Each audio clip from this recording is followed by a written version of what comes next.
Coming up on Ultra Eye, Rome, the eternal city in the 21st century.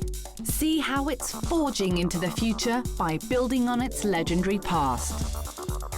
Meet the twin architects who are giving this ancient city a fresh, modern flair. Visit a hotel that's making hell a chic destination. And party the night away in one of Rome's most exclusive clubs. This is Ultra Eye Rome.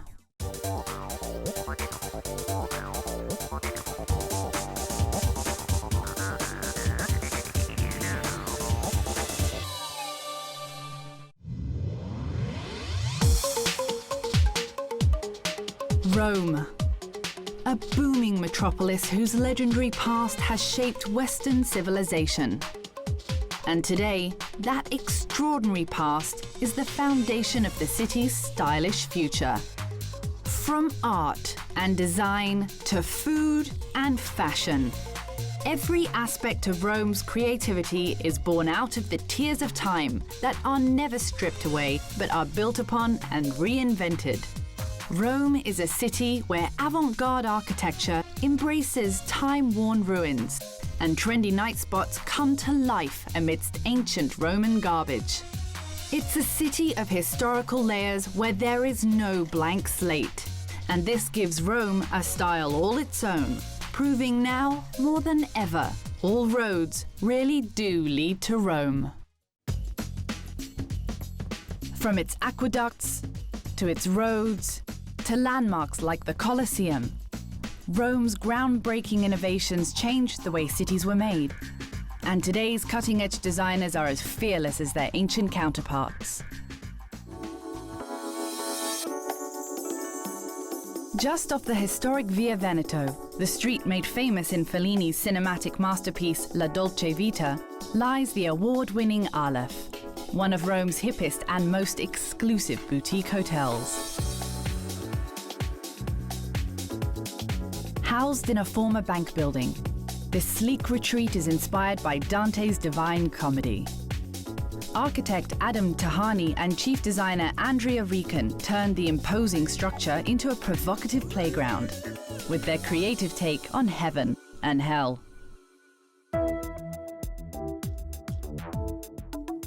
There are not many hotels in Rome that can tell you a story.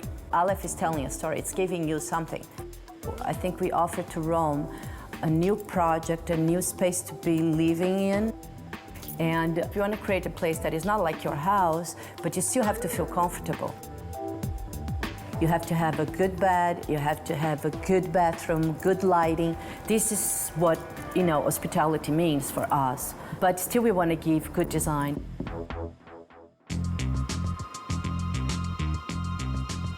Aleph needed something special.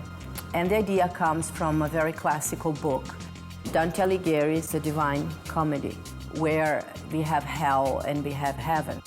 So that's what the story starts. Hell is the lobby, it's the public space. So we kind of brought the redness and luxury and the rich material. In a lot of little areas, we literally refer to hell. So the door handles are two horns in metal, and when you walk in the hotel, you open the door and you're touching two horns. And then we have the words of the bar. We are bringing phrases of important people when they refer to hell or heaven. So Nietzsche is saying hell is full of boring people. And then you walk in and you have the two samurais, which one is the good and the other one is the bad. So we play throughout the spaces with good and bad, teasing people. This playful teasing is evident at every turn. Heaven, ironically, takes the form of a luxurious underground spa that's reminiscent of ancient Roman baths. This sensual hideaway is located in the former bank's vault. This door was the existing door of the vault of the bank, and we decided to keep because it was a very beautiful design element and was also the passage to the relaxation room. This was a way of keeping the memory of the building. Also, there is a connection with being in heaven and the secret of getting into heaven. It's a symbol. A door is a door, and it's a passage. Heaven is a place where you can recover your energy. And while the Divine Comedy motif defines the Alef's provocative public spaces, the design for its private spaces takes inspiration from the Eternal City itself. Each of the 96 stylish guest rooms showcases a giant photo mural of Rome, a scenic reminder of the majestic city outside. Every room has different vedutas, which are the big photo murals on the walls. Now, veduta is a term, it's a technical term that Renaissance painters used to do to create perspective on their painting. So every room has a different scenario. So you wake up and you see these beautiful landscape photos from Rome. And at the Alef, the city plays a role in nearly every facet of the hotel's bold design, including a rather unconventional concept for the building's inner courtyard. We decided to do an art piece that is the backgammon court, and major item is the dice being in the air as the gesture of the dice have been thrown. This is making a relationship with the Roman history. There is the famous phrase that Julius Caesar said, where when he gave up the government, he said the dice have been thrown. Throughout the project, we try to convey in every space the same richness and the same connection with history and the town where we are at. The Alef's creative setting and its inventive approach to hospitality has helped set a new standard for high-design hotels in Rome. Luxury is about consistency. It's about giving to the client what they need. We have a new generation coming, and this new generation are used to travel. They are used to new things, and they want to get excited.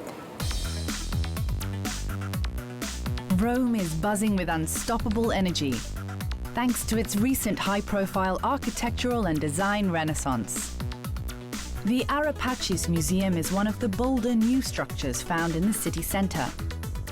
Here, cutting-edge American architect Richard Meyer encased Emperor Augustus's 2,000-year-old altar in a futuristic mix of concrete and glass. And near the Olympic Stadium, veteran Italian architect Renzo Piano built a pod-like concert hall that brings a little sci-fi to the symphony. But when it comes to architecture's brave new world, Romans are seeing double. Affectionately nicknamed the Romulus and Remus of New Roman architecture, Marco and Gianluigi Giametta are Rome's hottest architects with a one-of-a-kind style. They have designed over a dozen of the city's chicest restaurants and bars. From the sleek wine bar Palatium to the trendy restaurant Trattoria, they dominate the IT hangout spots in Rome. And since launching their firm 15 years ago, they've garnered international acclaim for breaking architectural molds while preserving landmark public spaces. Rome is a most important model of historic architecture, and for us is a reason to be proud. But this is history, because now contemporary architecture must respond to the needs of contemporary life and contemporary man. Our job is to translate this need in architecture. The Giametta's aesthetic is recognizable by its preference for unusual materials, as well as its clever use of light and glass. We think that the architecture is one of the most important means of the communication. What we design and build must create the emotional response. Their latest project, the Arcanto Luxury Spa, turns a former hideaway of Emperor Nero into one of the chicest retreats in Rome. Here, guests enter a futuristic white vinyl portal and suddenly find themselves transported to another world. This is the entrance. All thing starts here. This space is like a womb. There is no perpendicular line, there is no order. All thing is round. Across this space, we can release our stress, our tension. We can start the spa experience.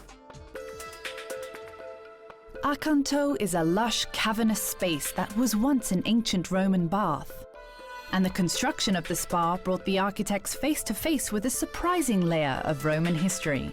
It's very interesting in Rome because when we start to build, we don't know what we will find.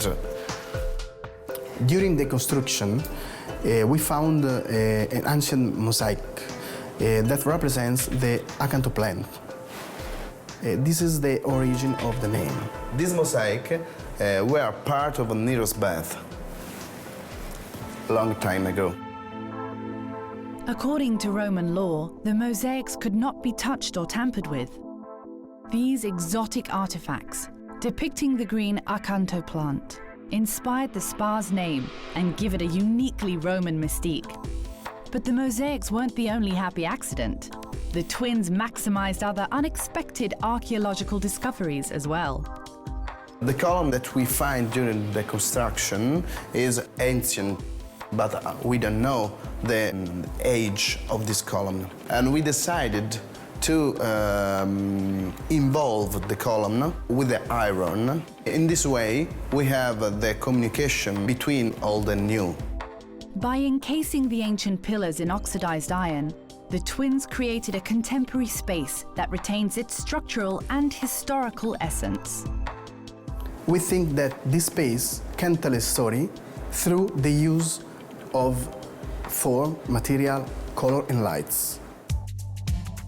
And Rome's favorite sons have a starring role in the revitalization of their city's architecture, building on the beauty of its ancient layers to create a new architectural language for the future. We think that in architecture there is no balance but confrontation.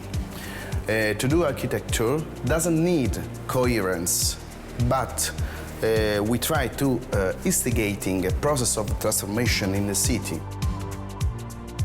We like to think not what Rome is, but what Rome will be in the future. Rome's groundbreaking work and design doesn't stop at its arresting public spaces. The Eternal City is also famed for being a hub of innovation when it comes to its interior design. And the city's reigning diva of interiors is Carola Vanini. Famed for cleverly transforming ancient domestic dwellings into modern masterpieces, Vanini has garnered several design awards and graced the pages of magazines worldwide. As both a native of the city and a champion of its architectural history, she has become one of the most highly coveted players in Rome's happening interior design scene. A house, an apartment is so personal and it's so important to the people that own them. So to me, it's very important to make them happy and at the same time to give strong directions that follow my way of designing. I normally have a vision of what the apartment will be, and it's kind of instinctive, and I don't think about it too much. It just appears to me right away. And if it doesn't, that's a problem. Working in Italy and in Rome in particular, I need to face a reality that most of the time the existing structure is ancient. They are preserved and protected by laws, so you can actually do anything with them except for inserting new things. Adding new elements into ancient apartments is particularly challenging in the scenic artist's neighborhood of Trastevere, where Vanini lives. This historic area is famed for its cobblestone streets and rows of picturesque low buildings. I did this apartment in Trastevere, and it was a very nice challenge. It was very ancient, especially part of it was from the 17th century. So when we basically destroyed all the existing not structural walls, this column stayed right in the middle, which was not a very good thing to have. And basically I rounded it in plaster and cut it, and I put these neon lights and inserted them inside it. Basically, I could emphasize that architectural element through light in a cinematic way. And Carola's bold and sometimes unconventional use of color has become a key element in her distinctive style. Color as well is very important. I normally like neutral tones for the architecture, but I like to put inside the spaces themselves elements with strong colors, for example, furniture, sofas, chairs, and lights. So I like to create this contrast. Carola also favors unusual materials like parquets and resins for their modern design effect, particularly in some unexpected places. Italian bathrooms are more like tiles and stuff like that, and I hate tiles, and I really like to use materials that look very clean and simple, like resins. With resins, you don't see the lines between tiles, for example, but the surface gets all consistent, and I think it looks nicer. Carola's modern take on old world interiors has won her accolades around the globe and has made her a major contender among the new wave of design talent in Rome. I would say that Rome is actually changing a lot in the last years, and everybody needs to make it new somehow, and I really like this because Rome is an historical city, but at the same time it's a city that is very alive. There are lots of things happening, and there is a lot more attention to architecture and design. Rome may be famous for its ancient ruins and its phenomenal frescoes, but it's also an epicenter of high fashion and style. As a shopping hub, Rome is definitely a force to be reckoned with. The world's most elegant boutiques line the legendary Via Condotti, where celebrities and international seekers of chic help keep Rome's fashion landscape in bloom. And while most of the world associates Italian fashion with Milan, some of the country's top designers hail from the Eternal City.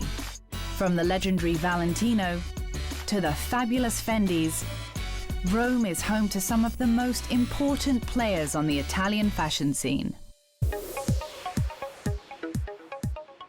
One of the city's most revered designers is Laura Biagiotti, known affectionately as the Queen of Kashmir. For 35 years, this icon of Roman style has been a member of Italy's fashion and social elite. And she is at the helm of a multi-million-dollar global lifestyle brand that she runs from her native city. I try to build a Biagiotti style that is very feminine, a type of elegance in shape, in details, in workmanship.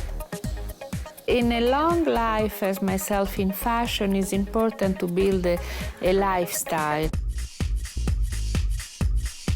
A good dress is like a good friend or a good book or a good music CD that you can spend life with for a long time. That is the reason why I prefer a basic palette that is white, off-white, all the natural color. Biagiotti's design inspirations come from the rich environment where she works and lives. Castello Marco Simone is a majestic 16th century castle located just outside of the city. Biagiotti bought the property in 1980 and meticulously restored it, engaging her other great passion, archaeology. I live in this marvelous place, and I consider that a strong privilege of my life. The house was building as it is now around the 16th century, but the tower is older.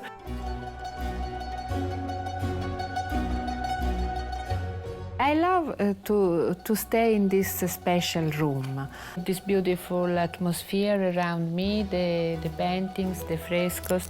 The frescoes are post-Renaissance or late Renaissance decoration, and the name that you can see on top of the door is Federico Cesio, and it's interesting to consider that Federico Cesio was the protector of Galileo Galilei.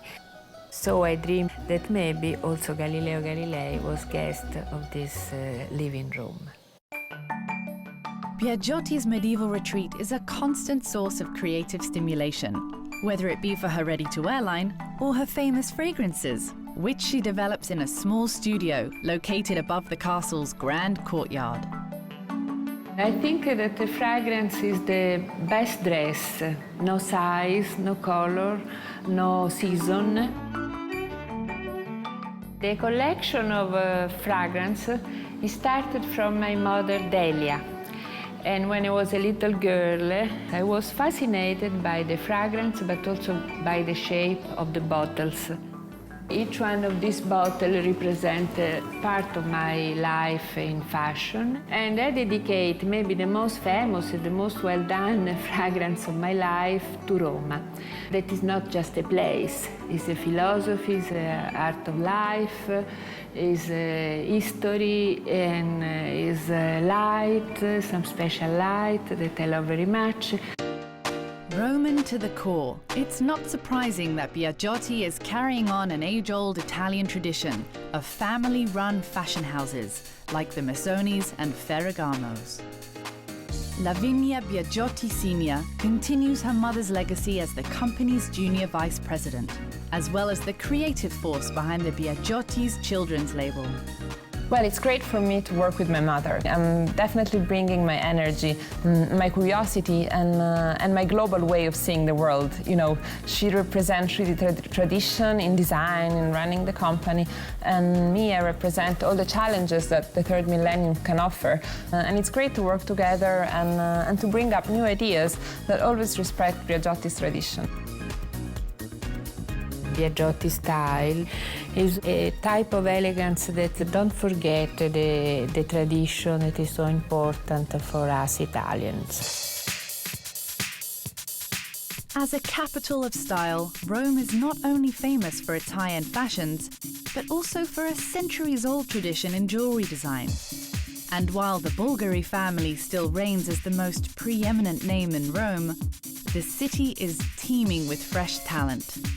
This includes a stylish princess with her own version of chic.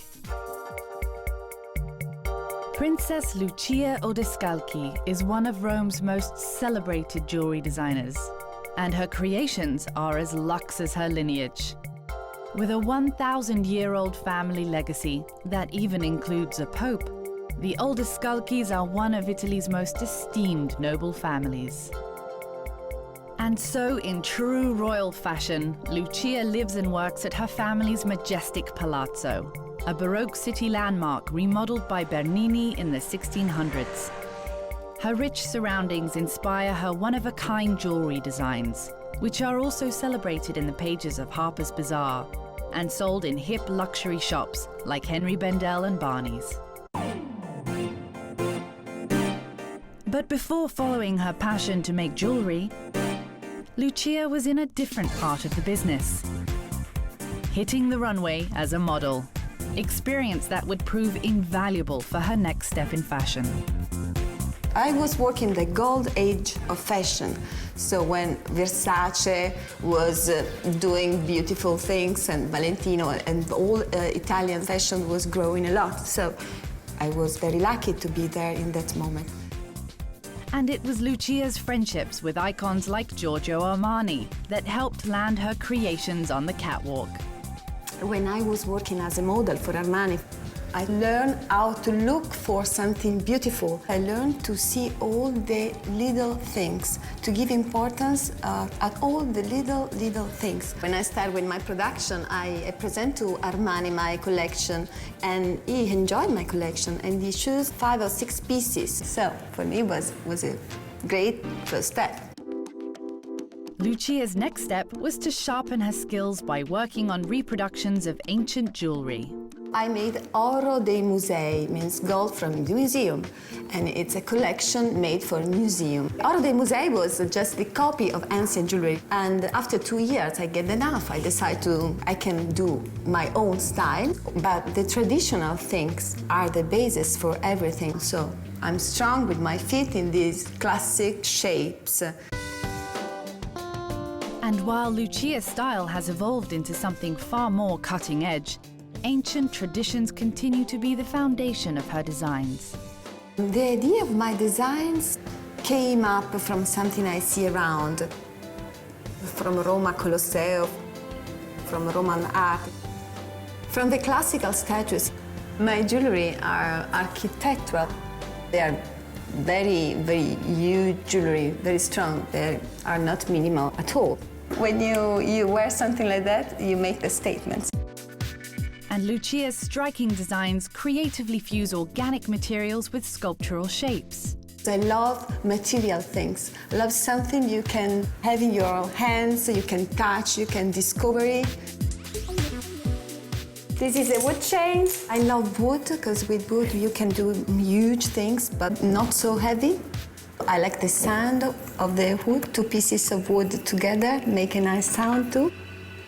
I love steel. If you wear steel, it's never cold. It's a hot metal.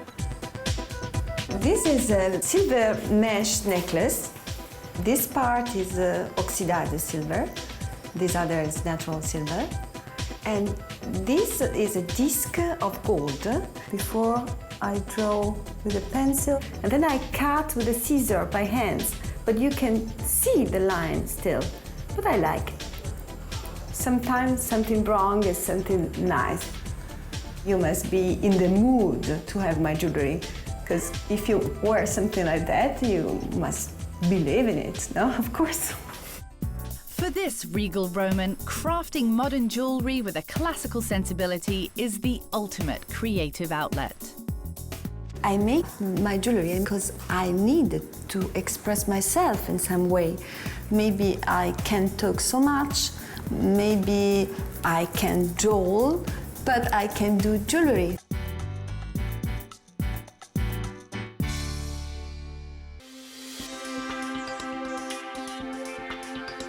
Stroll the streets of Rome and you'll discover an exceptional world, where ruins and relics overlap with marvels of modernity.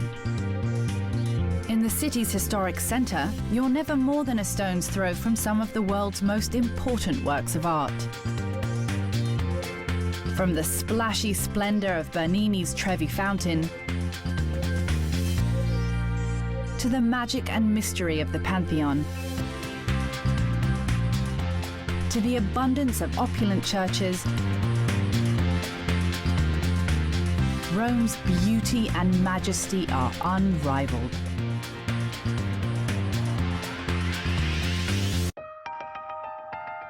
But in Rome, art permeates every corner of the city, even the more offbeat ones, like the industrial areas of Ostiense Marconi. The new macro future is a perfect example.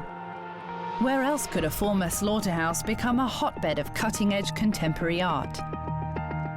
And further down via Ostiense, in the heart of Rome's industrial cityscape, sits one of the city's most unusual museums, the Centrale Monte Martini.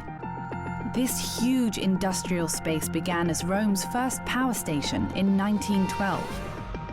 After years of abandonment, it became a storage space for priceless Roman and Greek sculptures, usually found in Rome's famous Campidoglio Museum. But one look at the ancient marble statues against the raw industrial backdrop convinced the city to make Monte Martini the permanent home for these treasures.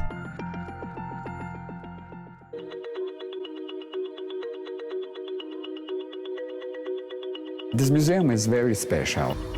It's the combination of ancient Rome and the Rome of 1900s. We decided to turn this space into a museum because we really fell in love with the beautiful large industrial space. And actually, the dimension of the space allowed us to display some sculptures that had been in storage because they were too big for the other museum.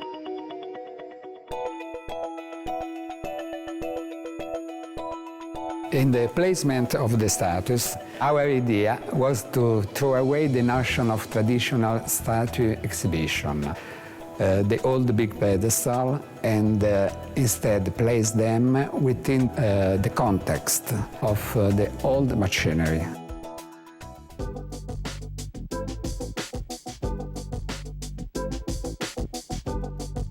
All the statues white, so we preferred to put in front of the black machine, because the contrast between the statues and the machine is very special. In this case, the tile is like a head for the statues. This happened by chance. The architects also took advantage of the space's unusually high ceiling to reconstruct the Temple of Apollo, which immortalizes the battle between the Greeks and the Amazons. You can see here the reconstruction of the Temple of Apollo Sosiano. They are all original Greek statues, and you can see in the middle Athena, and then Nike, and on the right, two horses with the Amazon. The museum's massive boiler room offers a striking view of one of the Centrale's most precious pieces, the Great Mosaic of Horticinari. Found over 80 years ago during the construction of the Termini train station.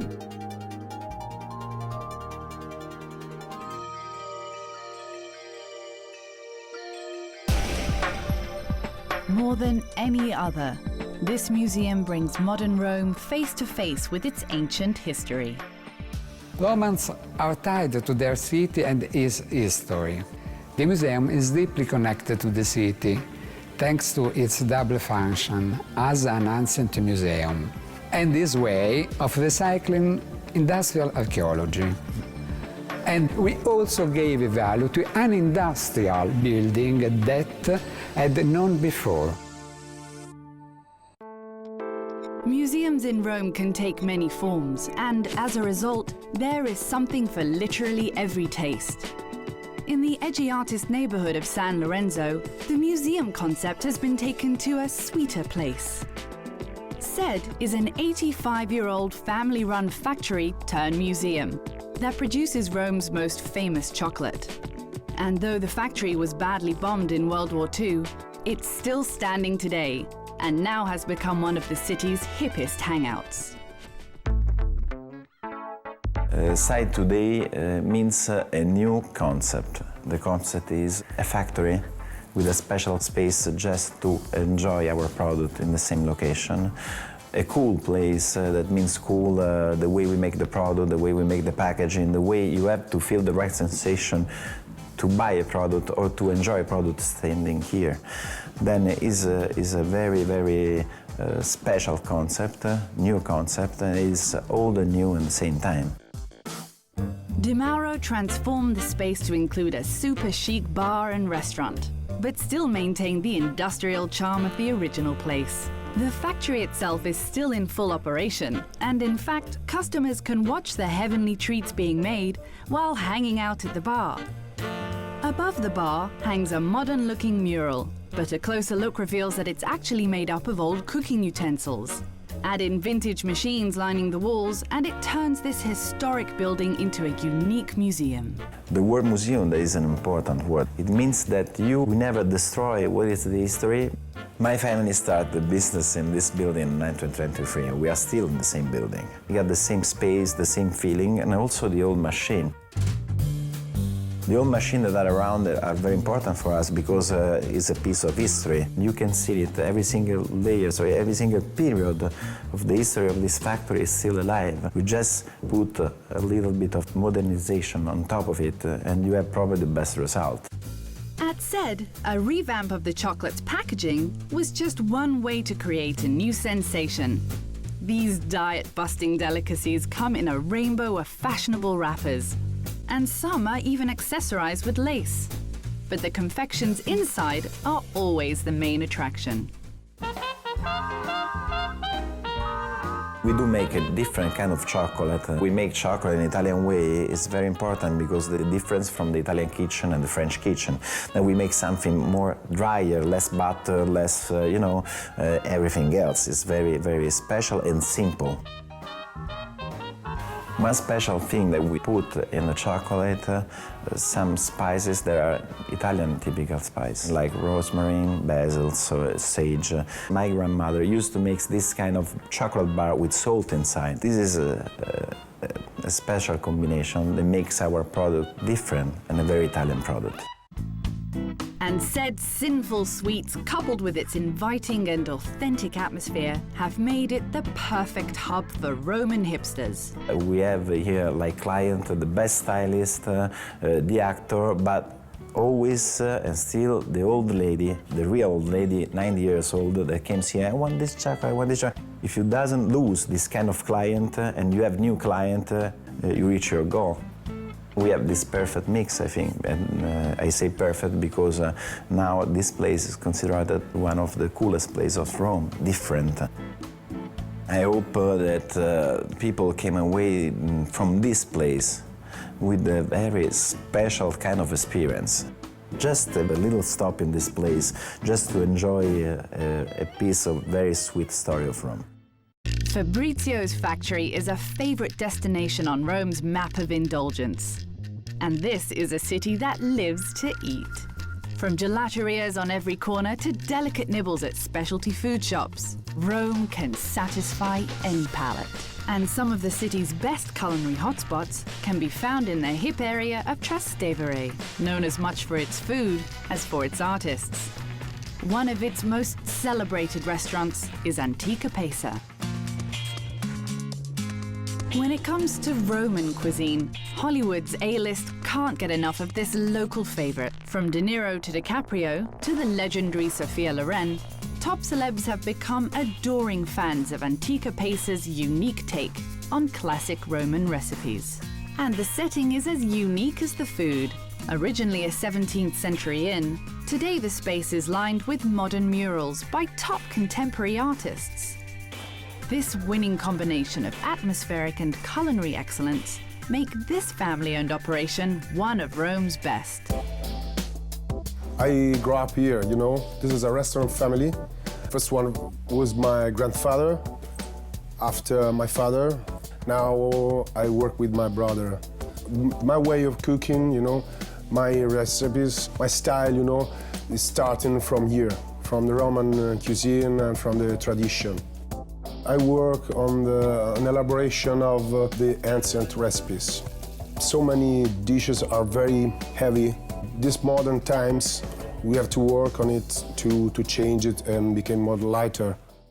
And Panella's modern take on the classics has had quite an impact on Hollywood royalty, making him a celebrity among celebrities. One time I prepared the spaghetti cacio e pepe with John Travolta because he's coming here and he ordered the spaghetti cacio e pepe. After dinner, he came in the kitchen and told me, please, I want to do that kind of spaghetti.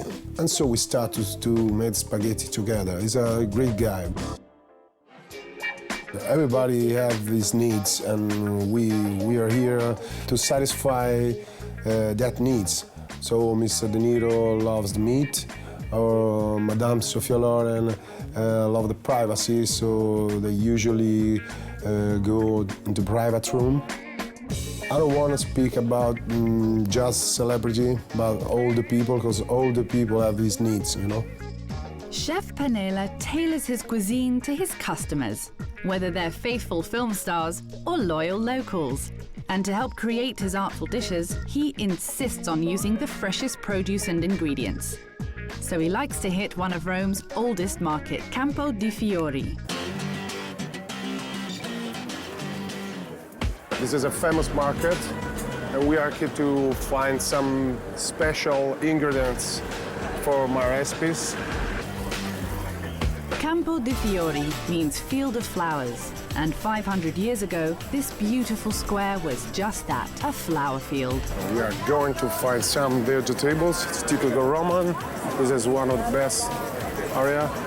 Ciao signora, come stai? Bene, Tutto bene? Tutto ok. Senti, io cercavo qualcosa di speciale qui, tipicamente romano. A cicoria romana, ricorda ieri sera. Questa. Sì, Poi perfetto. le zucchine. Yeah, look at this. This is Roman zucchini with the flour. It's very special. We are going to prepare some starter with this.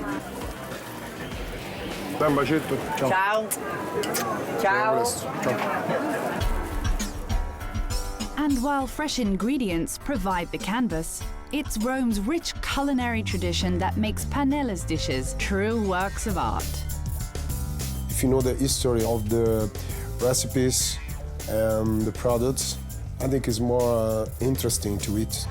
One of Antica Pesa's classic dishes is a zucchini flan that takes its inspiration from a recipe in the cookbook of Columella, a 5th century Roman farmer. Here, Panella transforms it into a sophisticated, modern appetizer. You can see the great color, I love it.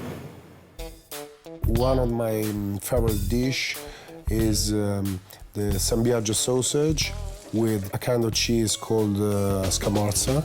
This hard-to-find sausage is an Antica Pesa trademark, and its recipe dates back to the 6th century. We got the chicory this morning. We pureed it with garlic and red pepper. Dollops of pureed chicory and bellinis made of spelt are topped with the bubbling scamorza cheese.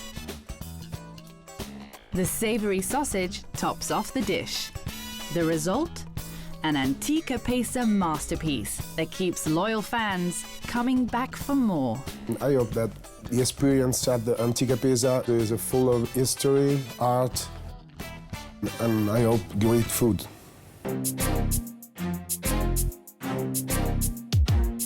Rome's love of the finer things dates back to ancient times. And today, luxury remains a fundamental part of the city's magic. From extraordinary food to first-rate fashion to opulent 5-star hotels, the Eternal City devours all the best things in life. Perched high atop Rome's Monte Mario is the 5-star Cavaliere Hilton, a hotel famed for its glamorous clientele and its breathtaking views. It's also home to La Pergola, the only restaurant in Rome with a Michelin 3-star rating. This culinary paradise boasts the best food in the city. Getting a table here is no small feat. At the helm of La Pergola is the city's top chef, German-born Heinz Beck, who is world-renowned for transforming Roman traditions into sumptuous modern dishes. But this visionary chef might have taken a different path in life, if not for a little twist of fate. I want to become a painter, and my father didn't allow me, so it was my twin brother actually who wanted to become a cook. And so I say, okay, I will become a cook as well. So Papa says, no, 2 cooks in the family, no, I don't like 2 cooks in the family. So he put up a coin, yeah, and tack, I become a chef. Despite Chef Beck's accidental entry into the business, today he leaves nothing to chance, especially when it comes to his approach to the restaurant or its success. If you want to invent something new in Rome and you want to have success, you have to do it on the deep roots of tradition, reinventing it new. I bring all the elements that inspire me here in Rome, like color, dimension, smell, light, into my restaurant to make unforgettable dining experience in La Pergola. And though Chef Beck's cuisine is the ultimate in sophistication, his basic cooking philosophy is quite simple. I have a very rich environment where my clientele is eating, so what I bring on the table has to be very minimalistic, otherwise it becomes too much. I transform the ideas of this Roman kitchen, but producing very light products. Traditional ingredients and meticulous attention to detail make Chef Beck's menu like no other.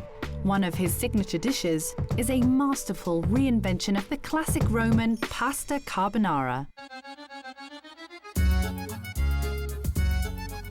I chose this dish because it's one of the most historical dishes, and I think it's very nice to redo some traditional pasta dishes. Carbonara is traditionally made with a rich egg and Parmesan sauce poured over pasta. But here, Chef Beck literally turned the concept inside out. Okay, so you will have your pasta dish now, and I will show you something very funny. If I open it, it runs out liquid. You see here, this is the egg and the pecorino cheese who is inside pasta. And normally it's outside in the traditional carbonara pasta.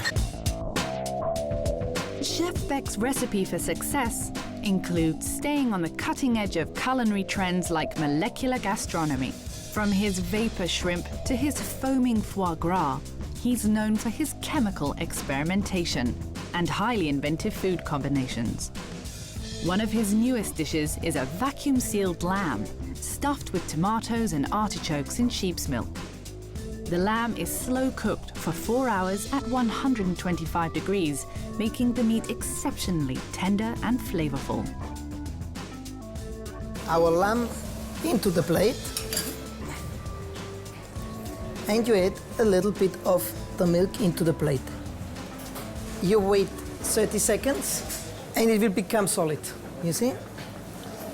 The science is going always ahead, and we are trying to keep on going ahead with the new researches in order to constantly improve the plates we do in the moment and to create new plates. Exquisite food is just one part of La Pergola's magic.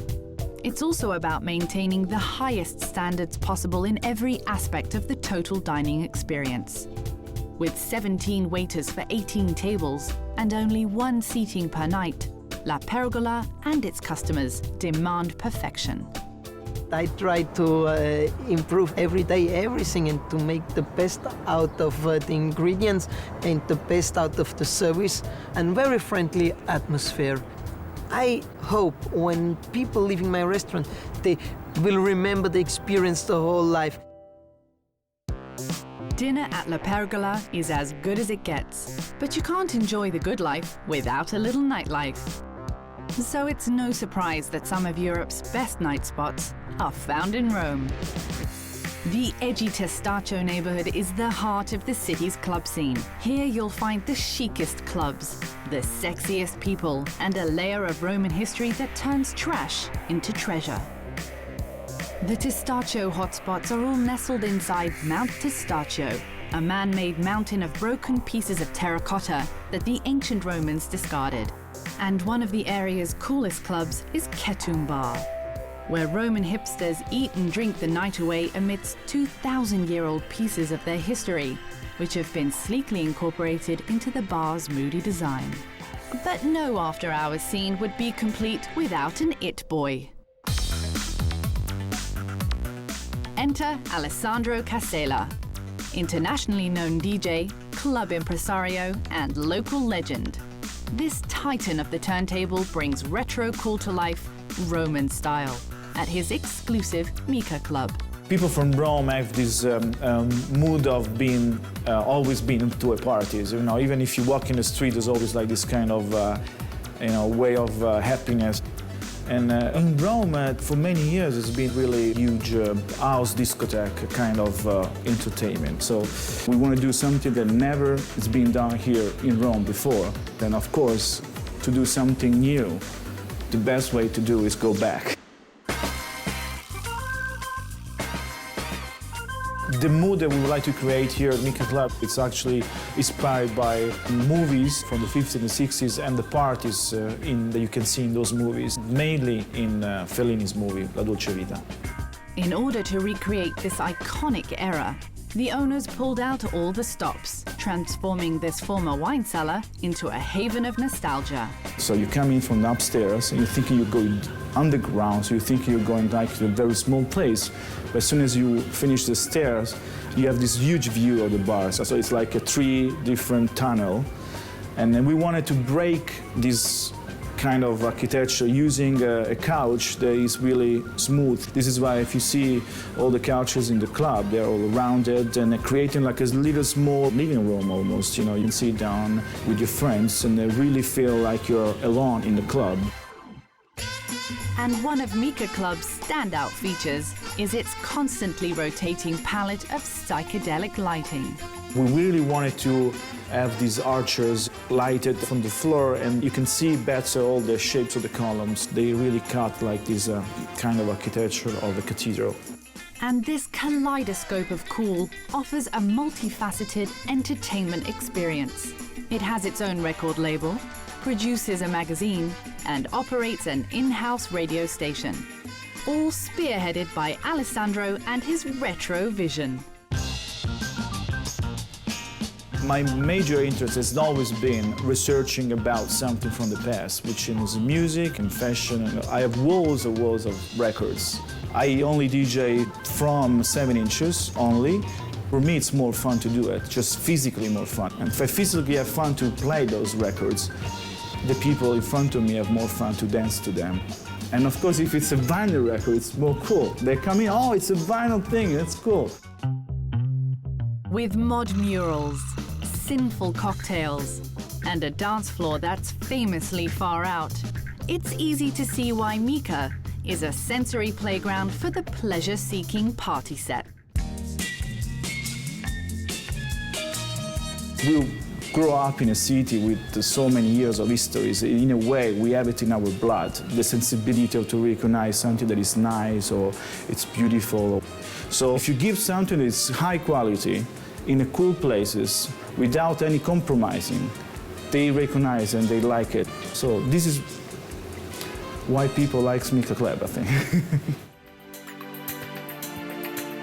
As the saying goes, when in Rome, do as the Romans do. And today, that means savoring the stylish side of life.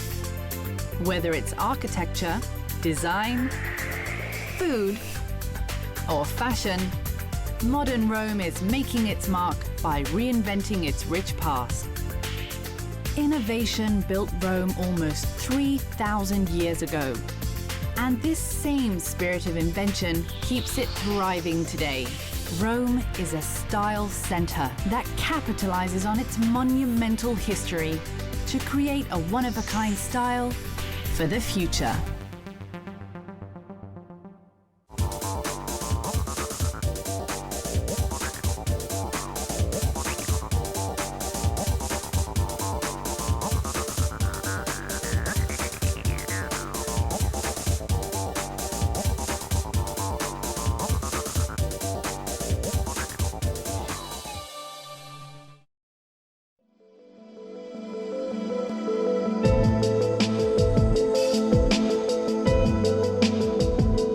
Like a phoenix, Berlin has risen from the flames of war and division to become Europe's capital of style and innovation.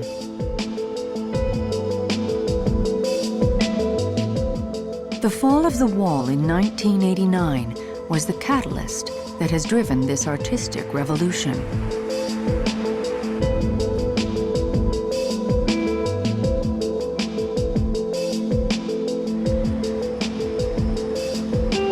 A revolution that has changed the city forever.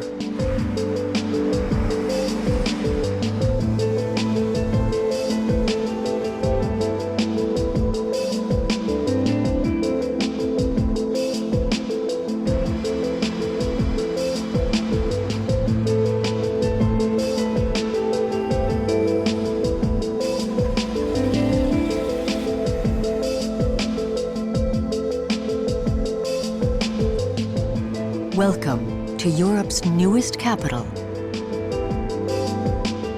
This is Ultra Eye Berlin.